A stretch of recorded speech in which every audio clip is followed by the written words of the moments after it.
এরকম করেছে, যারা করেছে তারাই এখন উল্টা বলছে নাকি আমরা করেছি। যাক, সেটা বড় বিষয়। আমরা বিশ্বাস করি, বা আমি বিশ্বাস করি যে আমি সত্য ন্যায়ের পথে আছি, আমার করণীয় আমি করব। বাকি রেজাল্ট কী হবে সেটা আমার দেখার বিষয় না, পরম করুণাময় আল্লাহ তাআলা ঠিক করবেন। যেমন মনে করেন আমি যদি ছাত্র হতাম, তাহলে আমার দায়িত্ব পড়াশোনা করা। আমি সঠিকভাবে পড়াশোনা করে পরীক্ষার হলে খাতায় যেয়ে আমি লিখব। তারপর এক্সামিনারের দায়িত্ব আমি কি গ্রেড পেলাম। আমি যদি সঠিকভাবে পড়াশোনা করে থাকি তাহলে আমার আর কোনো মাথা ব্যথা নেই, পরীক্ষা শেষ, আমার কাজ শেষ, এইবার এক্সামিনার।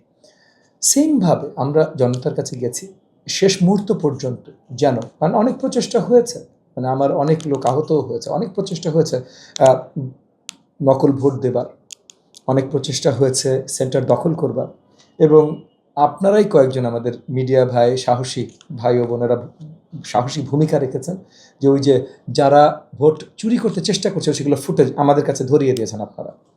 সো এরকম করেছে, যারা করেছে তারাই এখন উল্টা বলছে নাকি আমরা করেছি। যাক, সেটা বড় বিষয়।